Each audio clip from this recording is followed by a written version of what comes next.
Hello everyone, welcome back to Bio class. In this video, I am going to discuss a new topic from chapter 5 and the topic name is monohybrid cross.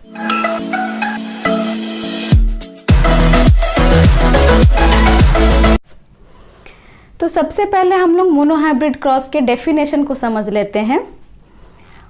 When a cross is performed between two individuals taking a single contrasting character at a time is called monohybrid cross. तो देखिए यहाँ पर cross किया जा रहा, cross मतलब cross pollination between two individual, दो individual के बीच क्रॉस पॉलिनेशन किया जा रहा है और इसमें हम लोग सिंगल कॉन्ट्रास्टिंग ट्रेट को स्टडी कर रहे हैं. एक टाइम में एक ही ट्रेट को स्टडी कर रहे हैं. आप जानते हैं कि मेंडल ने पी प्लांट पर अपना एक्सपेरिमेंट किया था और उन्होंने 7 कॉन्ट्रास्टिंग ट्रेट्स के बारे में बताया था. तो यहाँ पे जो क्रॉस उन्होंने किया वो 7 ट्रेट को स्टडी नहीं कर रहे थे, एक टाइम पे वो एक ही ट्रेट को स्टडी कर रहे थे. तो इस तरह का क्रॉस जिसमें कि एट ए टाइम मतलब एक टाइम पर एक ही कैरेक्टर को स्टडी करते हैं, तो इस तरह के क्रॉस को हम क्या कहेंगे? Monohybrid cross. यहाँ मोनो वर्ड है, देखिए मोनो का मतलब होता है सिंगल. तो इस तरह के क्रॉस में हम सिंगल कॉन्ट्रास्टिंग कैरेक्टर को कंसीडर करते हैं. अब देखिए मेंडल ने क्या किया, पी प्लांट लिए जिसमें कि एक पी प्लांट था टॉल और दूसरा ड्वार्फ. तो यहाँ पर उन्होंने जो कैरेक्टर को स्टडी किया वो कैरेक्टर क्या है? हाइट. और ये हाइट दो तरह का हो सकता है, आपको पता है, एक टॉल और दूसरा ड्वार्फ मतलब शॉर्ट. तो मेंडल ने एक टॉल पी प्लांट लिया और एक ड्वार्फ पी प्लांट लिया. इन दोनों के बीच क्रॉस कराया मतलब मेटिंग करवाया. क्रॉस का मतलब यहाँ क्रॉस पॉलिनेशन है.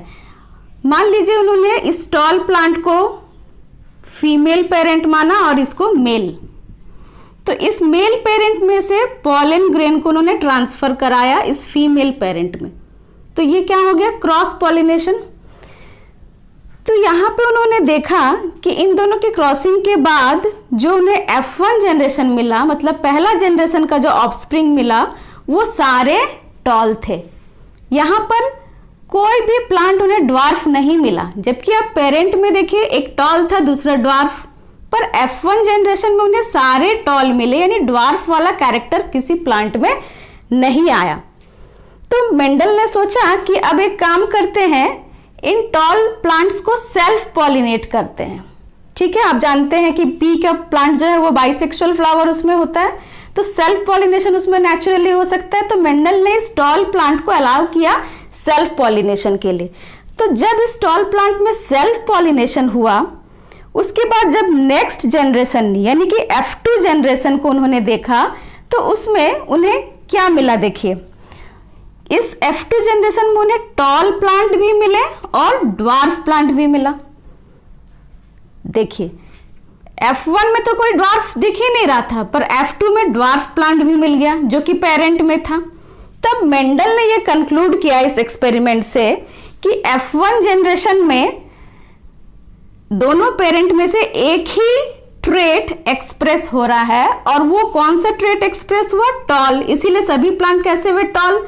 तो उन्होंने उस टॉल वाले ट्रेट को डोमिनेंट ट्रेट कह दिया, डोमिनेंट ट्रेट. और जो ट्रेट एक्सप्रेस नहीं हुआ उसको रेसेसिव ट्रेट कह दिया, यानी कि ड्वार्फ क्या हो गया? Recessive trait. तो अब ये कंक्लूजन निकल गया कि F1 जनरेशन में एक ही पेरेंट का ट्रेट एक्सप्रेस होता है जो डोमिनेंट कहलाता है, जो एक्सप्रेस नहीं होता वो रेसेसिव ट्रेट कहलाता है. और F2 जनरेशन में क्या हुआ? डोमिनेंट और रेसेसिव दोनों ट्रेट एक्सप्रेस हो गया. और इसका रेशियो क्या था? मान लीजिए उन्हें F2 में 4 प्लांट मिला, तो उसमें से 3 उन्हें टॉल मिला और एक ड्वार्फ मिला, यानी कि टॉल और ड्वार्फ का जो रेशियो है वो 3:1 में मिला. तो इस तरह के क्रॉस को उन्होंने कह दिया मोनोहाइब्रिड क्रॉस. अब हम लोग देखेंगे आगे कि ये मोनोहाइब्रिड क्रॉस को हम सिंबल के रूप में या डायग्रामेटिकली हम लोग इसको कैसे लिखेंगे, ये हम लोग आगे समझते हैं। चलिए अब हम लोग समझते हैं मोनोहाइब्रिड क्रॉस को हम लोग कैसे लिखेंगे। ये बहुत इंपॉर्टेंट एग्जाम में ये पूछा जाता है। अब ध्यान से देखिए। तो मेंडल ने एक प्योर टॉल प्लांट लिया और एक प्योर ड्वार्फ प्लांट लिया, इनके बीच क्रॉस कराया। तो प्योर टॉल का मतलब है यहाँ होमोजाइगस टॉल और प्योर ड्वार्फ मतलब होमोजाइगस ड्वार्फ। तो ये जो हो गया, ये क्या हो गया, फिनोटाइप। पी प्लांट का ये फिनोटाइप है।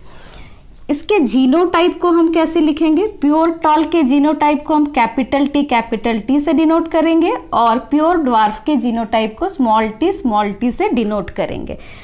हम जानते हैं कि टॉल कैरेक्टर जो है वो डोमिनेंट कैरेक्टर है, इसीलिए इसको कैपिटल लेटर से डिनोट किया जाता है और रेसेसिव कैरेक्टर को स्मॉल लेटर से डिनोट किया जाता है। अब आप सोच रहे होंगे कि 2 बार क्यों लिखा गया है कैपिटल टी ये या स्मॉल टी। इसीलिए क्योंकि ये डिप्लॉयड ऑर्गेनिज्म में हम जानते हैं जीन या अलील जो है वो पेयर्स में होते हैं, इसीलिए पेयर में लिखा गया है। अब ये जो पेरेंट का जो जनरेशन हुआ उसको हम लोग पी से डिनोट करते हैं। पी मतलब पेरेंटल जनरेशन। अब ये पेरेंट क्या करेंगे, गैमीट बनाएंगे। तो हम जानते हैं कि गैमीट जो है वो हैप्लॉइड होता है।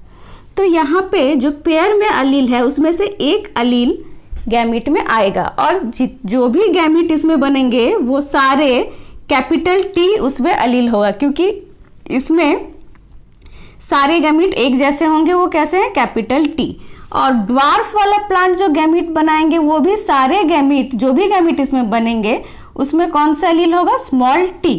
तो एक ही तरह का गैमीट बनेगा, कहने का ये मतलब है। अब ये गैमीट क्या होंगे, आपस में फ्यूज करेंगे, जिसको हम लोग यहाँ फर्टिलाइजेशन कहेंगे। तो फर्टिलाइजेशन होने के बाद ये दोनों फ्यूज हो गए। तो क्या हो गया, यहाँ पे देखिए कैपिटल टी स्मॉल टी। तो ये जो ऑफस्प्रिंग बना इनके फ्यूज होने से, इस ऑफस्प्रिंग के जनरेशन को हम लोग कहेंगे F1 जनरेशन, यानी कि F फॉर फीलियल कहते हैं। F फीलियल मतलब होता है प्रोजेनी। तो पहला प्रोजेनी वाला जो जनरेशन बना उसको F1 जनरेशन कहेंगे। और इस जनरेशन में हमें कैसा प्लांट मिला, सभी प्लांट टॉल मिले थे। और ये कैसे टॉल है, अगर हम इसको जीनोटाइप को देखेंगे तो इसमें एक कैपिटल टी है, एक स्मॉल टी है। तो इस तरह के टॉल को हम कहेंगे हेटेरोजाइगस टॉल। फिनोटिपिकली ये टॉल है, जीनोटिपिकली ये क्या है, हेटेरोजाइगस टॉल है। अब इस F2 जनरेशन के प्लांट को मेंडल ने क्या किया, सेल्फिंग किया, सेल्फ पॉलिनेशन किया। तो सेल्फ पॉलिनेशन करेंगे तो ये जो F2 जनरेशन का प्लांट है वो मेल गैमेट और फीमेल गैमेट दोनों बनाएगा। अब इसमें कैसा गैमेट बनेगा, देखिए अगर ये कैपिटल टी स्मॉल टी वाला सेल है तो इसमें गैमेट कैसा बनेगा, 2 तरह का बनेगा, एक कैपिटल टी और दूसरा स्मॉल टी। ये 2 तरह का गैमेट बनेगा। तो यहाँ 2 तरह का मेल गैमेट बन गया कैपिटल टी स्मॉल टी, और फीमेल गैमेट भी 2 तरह का बन गया कैपिटल टी स्मॉल टी। तो यहाँ पे मैंने मेल का साइन दिया है, मान लीजिए ये मेल गैमेट है और ये फीमेल गैमेट है। अब इन गैमेट के बीच में क्या होगा, फ्यूजन होगा। ये कैपिटल टी और इस कैपिटल टी वाले यानी मेल गैमेट और फीमेल गैमेट का जब फ्यूजन होगा तो क्या होगा, कैपिटल टी। इसका इसके साथ फ्यूजन होगा तो कैपिटल टी स्मॉल टी। अगर ये गैमेट इसके साथ फ्यूज करता है तो कैपिटल टी स्मॉल टी। ये स्मॉल टी के साथ फ्यूज करेगा तो स्मॉल टी। तो इस तरह का जीनोटाइप हमें मिल रहा है। अब फिनोटाइप देख लेते हैं कि कैसा होगा इसका। तो ये फिनोटाइप देखिए कि जब कैपिटल टी दोनों एलील कैपिटल टी है और कैपिटल टी टॉलनेस वाले कैरेक्टर को एक्सप्रेस करता है, तो ये कैसा होगा, टॉल होगा इसका फिनोटाइप। यहाँ पे कैपिटल टी भी है, स्मॉल टी भी है, यानी टॉलनेस का जीन भी है, ड्वार्फनेस का जीन भी है। और टॉलनेस वाला जो जीन है हम लोग जानते हैं वो डोमिनेंट है, तो वो एक्सप्रेस हो जाएगा, यानी कि वो ये प्लांट भी कैसा हो जाएगा, टॉल। यहाँ भी सेम होगा, ये भी टॉल होगा। यहाँ पे देखिए दोनों रिसेसिव जीन है, इसीलिए ये प्लांट कैसा होगा, ड्वार्फ। तो यहाँ पे देखिए मैंने ये जो जीनोटाइप का प्रोबेबिलिटी है इसको दिखाने के लिए एक चेकर बोर्ड का यूज किया। इस चेकर बोर्ड को हम लोग कहते हैं प्यूनेट स्क्वायर। प्यूनेट नाम के एक साइंटिस्ट ने इसको डिस्कवर किया था, जिसमें कि ग्राफिकली जीनोटाइप के प्रोबेबिलिटी को हम लोग दिखाते हैं। इसको बोलते हैं प्यूनेट स्क्वायर। तो अब हमें जो जनरेशन यहाँ जो ऑफस्प्रिंग मिला इसको हम लोग बोलेंगे F2 जनरेशन, यानी कि सेकेंड प्रोजेनी का जनरेशन जो मिला वो हो गया F2 जनरेशन। अब हम लोग चलिए देखते हैं कि हमें टॉल और ड्वार्फ का क्या रेशियो मिला। यहाँ पे दो तरह का रेशियो की हम लोग बात करेंगे, एक फिनोटिपिक रेशियो और दूसरा जीनोटिपिक रेशियो। तो फिनोटिपिक रेशियो यानी फिजिकल अपीयरेंस वाइज हमें कैसे प्लांट मिले, कितने टॉल मिले, देखिए 1 2 3 3, और ड्वार्फ कितने मिले 1। तो रेशियो क्या हो गया, फिनोटिपिक रेशियो 3:1। अब अगर हम बात करें जीनोटिपिक रेशियो की, मतलब जीनोटिपिकली प्लांट का रेशियो क्या है, तो 3 तरह का जीनोटाइप हमें एक यहाँ मिल रहा है, एक कैपिटल टी, दूसरा जीनोटाइप क्या मिला कैपिटल टी, और तीसरा जीनोटाइप हमें मिला स्मॉल टी।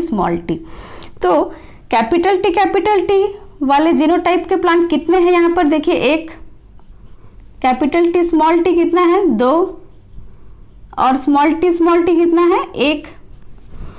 तो जीनोटिपिक रेशियो क्या हो गया 1:2:1। तो मोनोहाइब्रिड क्रॉस के ये दोनों रेशियो बहुत ही इंपॉर्टेंट है, एग्जाम में अक्सर पूछे जाते हैं, तो आप याद रखिएगा। अगर मोनोहाइब्रिड क्रॉस का फिनोटिपिक रेशियो पूछा जाता है तो 3:1, और अगर जीनोटिपिक रेशियो पूछा जाता है तो 1:2:1।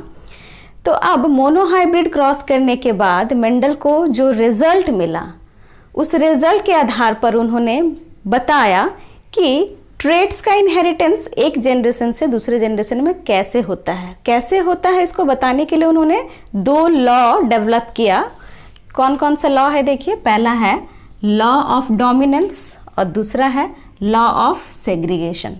तो इन दोनों लॉज को हम लोग नेक्स्ट वीडियो में समझेंगे। Thank you.